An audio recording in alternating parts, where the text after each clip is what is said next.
बिस्मिल्लाहिर्रहमानिर्रहीम। टुडे और topic is reflection of light. Reflect करना मीन्स किसी भी चीज़ का टकरा कर वापस आना। जैसे रिफ्लेक्शन ऑफ लाइट में लाइट कहीं फॉल करवाएंगे और वापस हमारे पास रिफ्लेक्ट होके आ जाएगी। रिफ्लेक्शन ऑफ लाइट में हम क्या करते हैं, प्लेन मिरर लेते हैं। Plane mirror means smooth mirror है, इसमें किसी किस्म की कोई हर्डल्स नहीं है। इस पर हमने एक रे ऑफ लाइट को फॉल करवाना है। जब हम रे ऑफ लाइट को फॉल करवाएंगे तो वो प्लेन मिरर के साथ आके हिट करेगी। हिट करने के बाद वो दोबारा रिफ्लेक्ट होके वापस को चली जाएगी। जो हम रे खुद से फॉल करवा रहे हैं उसे हम नाम देते हैं इंसिडेंस रे का। और हिट करने के बाद, प्लेन मिरर को हिट करने के बाद जब वो रिफ्लेक्ट होके दोबारा जा रही है तो उसे हम नाम देंगे रिफ्लेक्टेड रे का। प्लेन मिरर पे जहाँ पर रे ऑफ लाइट हिट कर रही है वहाँ पे हम एक नॉर्मल ड्रॉ करेंगे। नॉर्मल ड्रॉ करने के बाद नॉर्मल और इंसिडेंट रे में एक एंगल बनेगा जिसे हम नाम देते हैं एंगल ऑफ इंसिडेंस का। और रिफ्लेक्टेड रे और नॉर्मल के दरमियान जो एंगल बनता है उसे हम नाम देते हैं एंगल ऑफ रिफ्लेक्शन का।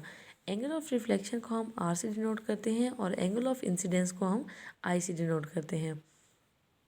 इस पूरे प्रोसेस में हमने क्या देखा है कि जहाँ से लाइट को हमने फॉल करवाया था, जो मीडियम वहाँ पे था, रिफ्लेक्ट करने के बाद दोबारा रिफ्लेक्टेड रे उसी मीडियम में चली गई है। इट मीन्स मीडियम चेंज नहीं हुआ। So, when light traveling in a certain medium fall on the surface of another medium, a part of its turn back in the same medium. Laws of reflection. Laws of reflection में angle of reflection R और angle of incidence I जो हैं वो equal होते हैं। और किसी reflecting surface के लिए इंसिडेंट रे, रिफ्लेक्टेड रे और पॉइंट ऑफ इंसिडेंस तीनों एक ही प्लेन पर लाई करते हैं। अगर ये दोनों लॉज जो हैं वो फुलफ़िल हो रहे हों तो इट मीन्स उसमें कौन सा प्रोसेस हो रहा होगा, रिफ्लेक्शन ऑफ लाइट का प्रोसेस हो रहा होगा। Next is types of reflection. Reflection की दो टाइप्स हैं, एक है रेगुलर रिफ्लेक्शन और सेकंड इज़ इरेगुलर रिफ्लेक्शन।